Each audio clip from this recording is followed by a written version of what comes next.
రాకాలోకంకి స్వాగతం. ఉత్తరప్రదేశ్లో యోగి పని అయిపోయిందా? ఉత్తరప్రదేశ్లో బీజేపీ ఓడిపోతోందా? ఉత్తరప్రదేశ్లో కొత్త గాలులు వీస్తున్నాయి. సమాజ్వాదీ పార్టీ విజయం సాధిస్తుందా? గత వారం 10 రోజుల పత్రికలు, ఎలక్ట్రానిక్ మీడియా యొక్క పతాక శీర్షికలు దీని చుట్టూ తిరుగుతున్నాయి. ఫలానా వర్గానికి చెందిన ఫలానా నాయకుడు రాజీనామా చేశాడు, ఫలానా కులానికి చెందినటువంటి ఫలానా మినిస్టర్ రాజీనామా చేశాడు, బీజేపీని వదిలి సమాజ్వాదీ పార్టీలోకి చేరాడు. ఇవే కథనాలు వస్తున్నాయి. ఒక ప్రయత్నపూర్వకంగా ఈ కథనాలను మీడియా ఎజెండాగా డ్రైవ్ చేయడం జరుగుతుంది. వార్తలు ఎలా వస్తున్నాయి? ఉదాహరణకి లోనియా కమ్యూనిటీకి చెందినటువంటి దారా సింగ్ చౌహాన్. లోనియాలో మొత్తము ఉత్తరప్రదేశ్లో 2% ఉంటారు, ఎక్కువగా ఈస్టర్న్ యూపీలో ఉంటారు. ఈ దారా సింగ్ అనేటటువంటి వ్యక్తి మంత్రిగా ఉండేవాడు, రాజీనామా చేసేసి ఇప్పుడు సమాజ్వాదీ పార్టీకి చేరువ కాబోతున్నాడు. కాబట్టి 2% మైనస్. అదేవిధంగా కుర్మీ కమ్యూనిటీకి చెందినటువంటి రోషన్ లాల్ వర్మ రాజీనామా చేశారు. కుర్మీస్ 5% ఉంటారు, కాబట్టి -5%. అది మౌర్య కమ్యూనిటీకి చెందినటువంటి స్వామి ప్రసాద్ మౌర్య, ఆయన కూడా మంత్రి, ఆయన రాజీనామా చేసి సమాజ్వాదీ పార్టీలో కలిసిపోయారు. మౌర్య 7% ఉంటారు, కాబట్టి ఓవరాల్ బీజేపీ టాలీ నుంచి -7%. ఈ రకంగా కూర్చుని విశ్లేషణ చేస్తూ పత్రికల్లో చాలా పెద్ద ఎత్తున విశ్లేషణ జరుగుతుంది. వాస్తవం ఏంటి, అక్కడ పరిస్థితి ఏంటి, ఈ ఎమ్మెల్యేలు ఎందుకు వెళ్తున్నారు అన్నది ఒక ప్రశ్న అయితే, వాస్తవానికి నిజంగా మీడియా చెబుతున్నటువంటి పరిస్థితి అక్కడ ఉందా? దురదృష్టవశాత్తు ఉత్తరప్రదేశ్ యొక్క లోతైన అనుభవం లేనటువంటి చాలామంది ఈ విశ్లేషణలు చేస్తూ ఉంటారు. ఉత్తరప్రదేశ్లో ఉదాహరణకి దారా సింగ్ చౌహాన్, ఆయన మధుబని అనేటటువంటి నియోజకవర్గం, ఇది మావ్ జిల్లాలో ఉంటుంది. తూర్పు ఉత్తరప్రదేశ్లో బలియా, ఆజంగఢ్ ఈ 2 జిల్లాలకి మధ్యలో ఉంటుంది. ఈ ప్రాంతంలో గతంలో ఎప్పుడు బీజేపీ నెగ్గలేదు. మొట్టమొదట నెగ్గినటువంటి వ్యక్తి దారా సింగ్.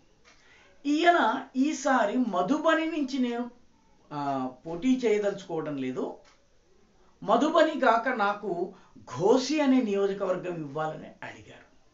మధుబని తన కుమారుడికి ఇవ్వాలి, తాను ఘోసి నుంచి పోటీ చేస్తానన్నారు.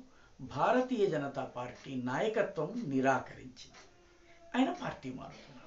ఈ రకంగానే కనుక చూసినట్లయితే చాలా నియోజకవర్గాల్లో 2 సీట్లు అడిగిన వాళ్ళు, లేకపోతే పాపులారిటీ లేని కారణంగా వాళ్ళకి ఈసారి టికెట్ ఇవ్వమని పార్టీ నాయకత్వము చెప్పడము, ఇలాంటివి జరిగినాయి. వాటి ఫలితంగా కొంత మార్పు వచ్చింది. అదేవిధంగా మనం కనుక చూసినట్లయితే ఉత్తరప్రదేశ్ రాజకీయాలు మౌలికంగా ఓటు బ్యాంకులు ఉండకూడదు, కులాలు ఉండకూడదు, కానీ ఉత్తరప్రదేశ్ రాజకీయాల్లో 2 ప్రధానమైనటువంటి ఈక్వేషన్స్ ఉన్నాయి. సమాజ్వాదీ పార్టీ ఈక్వేషన్ ముస్లిం ప్లస్ యాదవ్, అంతే. బహుజన్ సమాజ్ పార్టీకి ముస్లిం ప్లస్ దళిత్స్. భారతీయ జనతా పార్టీకి సోకాళ్ళ అగ్రవర్ణాలు, ఉత్తరప్రదేశ్లో బ్రాహ్మణులు దాదాపు 10-12% ఉంటారు. అదేవిధంగా క్షత్రియులు కూడా పెద్ద పర్సెంట్లో ఉంటారు, వైశ్యులు కూడా గణనీయమైనటువంటి సంఖ్యలో ఉంటారు. కాబట్టి upper castes plus non Yadav OBCs plus non Jatav ఎస్సీస్. ఎస్సీలో 2 వర్గాలు ఉన్నాయి, జాటవ్, వాల్మీకి. జాటవ్ కమ్యూనిటీ మాయావతికి చెందిన కమ్యూనిటీ, ఆమె వెంట ఉంటుంది. ఈ రెండవ కమ్యూనిటీ వాల్మీకి కమ్యూనిటీ, మిగతా కమ్యూనిటీ ఏవైతే ఉన్నాయో ఇవన్నీ కూడాను బీజేపీ వైపు ఉంటాయి. సో ఇది vote bank. So Mulayam Singh కుమారుడైనటువంటి అఖిలేష్ ప్రయత్నం ఏంటంటే ముస్లిం ప్లస్ యాదవ్కి తోడుగా కొంత ఓబీసీల్ని కలుపుకోవాలి. కొందరు నాయకుల్ని ఆయన ఆకర్షించేందుకు 6-8 నెలలుగా ప్రయత్నం చేస్తున్నారు, కొందరు వెళ్ళిపోయారు. అయితే ఆయన ఊహించిన దానికన్నా ఎక్కువ అయ్యారు, కాబట్టి ఇప్పుడు ఆయన టికెట్లు అకామిడేట్ చేయడం అనేది ఆయనకు పెద్ద సమస్య అయింది. బీజేపీ కొందరిని వద్దనుకుంది, వాళ్ళు కూడా వెళ్ళిపోయారు. దాంతో ఇప్పుడు వీళ్ళందరికీ సీట్లను ఇవ్వడం అనేది ఆయనకు చాలా పెద్ద సమస్య అయింది. అయితే చాలా పత్రికలు ఈ పార్టీ నుంచి రాజీనామా చేసి వెళ్తున్నటువంటి వాళ్ళను చూసి ఇంకా బీజేపీ పని అయిపోయిందని చెప్పింది. వాస్తవం ఏంటి? వాస్తవం ఏంటంటే బీజేపీ మొదటి 2 ఫేజ్లకు సంబంధించి 107 సీట్ల అభ్యర్థుల్ని ఫైనలైజ్ చేసి ఆ లిస్టును విడుదల చేసింది. ఈ విడుదల చేసినటువంటి లిస్టులో 68 మంది ఓబీసీలు, మౌర్య, కుర్మి పటేల్, కోలి, ఇలా మిగతా ఏదైతే ఓబీసీ కమ్యూనిటీస్ ఉన్నాయో వీటికి చెందినటువంటి వాళ్ళు 68, వీళ్ళతో పాటు జాటవ్ వర్గానికి చెందినటువంటి అంటే మాయావతి వర్గానికి చెందినటువంటి దళిత క్యాండిడేట్లు కూడాను ఒక 6-7 ఉన్నారు. అంటే బీజేపీ కేవలము వాల్మీకి దళిత ఓట్లు మాత్రమే కాదు, జాటవ్ దళిత ఓట్లను కూడా చేజిక్కించుకునేటువంటి ప్రయత్నం చేస్తుంది. ఇప్పుడు వాస్తవానికి పరిస్థితి ఏమవుతోంది? బీజేపీ చేసినటువంటి ఇప్పుడు సమాజ్వాదీ పార్టీ కూడా ఈ జాబితా జారీ చేసింది. దానిలో 19 మంది ముస్లింలు. 19 మంది ముస్లింలు ఎవరితో పోటీ చేస్తారు? ఓబీసీలతో పోటీ చేస్తారు. వాళ్ళకు ప్రత్యర్థులుగా బీజేపీ ఓబీసీలని పెట్టింది. ఓబీసీ ఓటర్లు ఎటువైపు వెళ్తారు? ఓబీసీ ఓటర్లు వెళ్ళిపోయి నాయకులను చూసి ముస్లిం క్యాండిడేట్లకు ఓటేస్తారా? ఉత్తరప్రదేశ్ వంటి కమ్యూనలీ ఛార్జ్డ్ స్టేట్లు. కాబట్టి మౌలికంగా చూసినట్టయితే ఓబీసీ క్యాండిడేట్కి ఓబీసీ ఓట్లు వెళ్ళేటటువంటి అవకాశం ఉంది. ట్రెడిషనల్ బీజేపీ ఓట్లు కూడా వెళ్ళే అవకాశం ఉంది. కాబట్టి ముస్లిం క్యాండిడేట్లను పెట్టడం, 19 మంది ముస్లిం క్యాండిడేట్లను పెట్టడం ద్వారా ఓవరాల్గా సమాజ్వాదీ పార్టీ తనను తాను దెబ్బతీసుకుంది. రెండవ విషయం, మాయావతి కూడా చాలామంది ముస్లింలకి సీట్లు ఇచ్చింది. కాబట్టి ముస్లిం ఓట్లు విభజితం అయ్యేటువంటి ఓవరాల్గా పెద్దగా విభజన చెందవు, ఎక్కువగా సమాజ్వాదీ పార్టీకి వెళ్తాయన్నది మౌలిక సత్యం. దాన్ని మనం కాదనకూడదు. కొద్దిగా మాయావతి ఎక్కడైనా 1-2 చోట్ల తీసుకుంటే తీసుకోవచ్చు.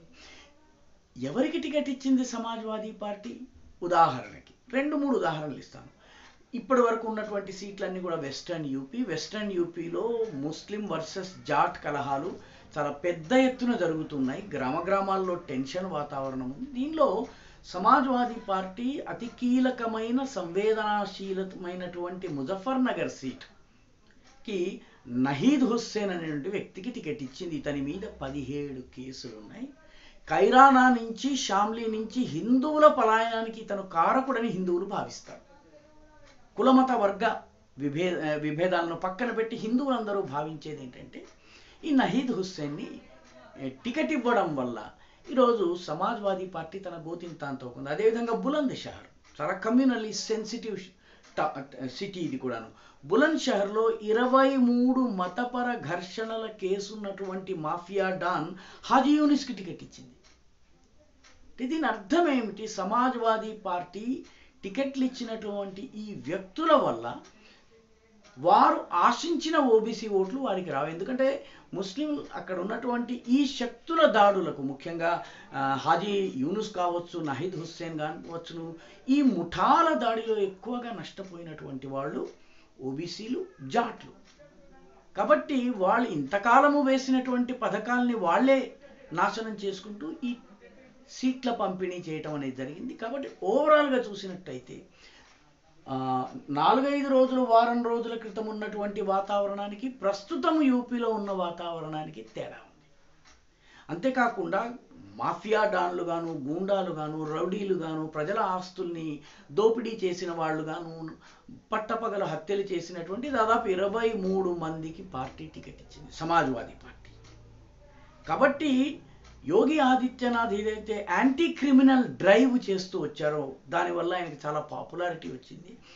దానికి భిన్నంగా అదే గూండా మాఫియా ఫోర్సెస్కి సమాజ్వాదీ పార్టీ టికెట్ ఇచ్చింది. దీనిని ఢిల్లీలో కూర్చున్న వాళ్ళు, లేకపోతే మన ఆంధ్రప్రదేశ్లో తమను తాము పెద్ద పొలిటికల్ అనలిస్ట్గా చెప్పేటువంటి వాళ్ళు ఈ నిట్టి గ్రిటీ మైక్రో లెవెల్ అవగాహన లేని కారణంగా వారం రోజుల క్రితం ఉన్నటువంటి మోడ్ గురించే చర్చిస్తున్నారు. ఉత్తరప్రదేశ్లో పరిస్థితి మారింది. మొట్టమొదటిసారి ఒక ముఖ్యమంత్రి, అవినీతి మచ్చలేనటువంటి ముఖ్యమంత్రి ఈరోజు ఎన్నికల్లో పోటీ చేస్తున్నారు. కాబట్టి ఆ ఎన్నికల్లో ఏం జరుగుతుంది, అల్టిమేట్ ఎవరికి ఎన్ని సీట్లు వస్తాయి, ఇవన్నీ మనము మార్చి 10 వరకు వేచి చూడాలి. కానీ ఓవరాల్గా కొన్ని జాతీయ పత్రికలలో, కొన్ని జాతీయ మీడియాలలో వాటిని మక్కీ నకలు కొట్టే కొన్ని తెలుగు మీడియాల్లో వస్తున్నటువంటి విశ్లేషణలు ఏవైతే ఉన్నాయో అవి సత్య దూరము. ఆ పరిస్థితి మారిపోయింది. ఇది గమనించాల్సినటువంటి అవసరం ఉంది. ఉత్తరప్రదేశ్కి సంబంధించి మరిన్ని లోతైనటువంటి విషయాలు అక్కడ పనిచేస్తున్నటువంటి కార్యకర్తలు, అక్కడ సర్వే చేస్తున్నటువంటి సంస్థల ఆధారంగా సమాచారాన్ని మీకు అందించేటటువంటి ప్రయత్నం చేస్తాను. ఈ వీడియో మీకు నచ్చినట్టయితే లైక్ చేయండి, షేర్ చేయండి, ఈ ఛానల్కు సబ్స్క్రైబ్ చేయండి. అదేవిధంగా మీ అభిప్రాయాల్ని కామెంట్ రూపంలో తప్పనిసరిగా పంపించండి.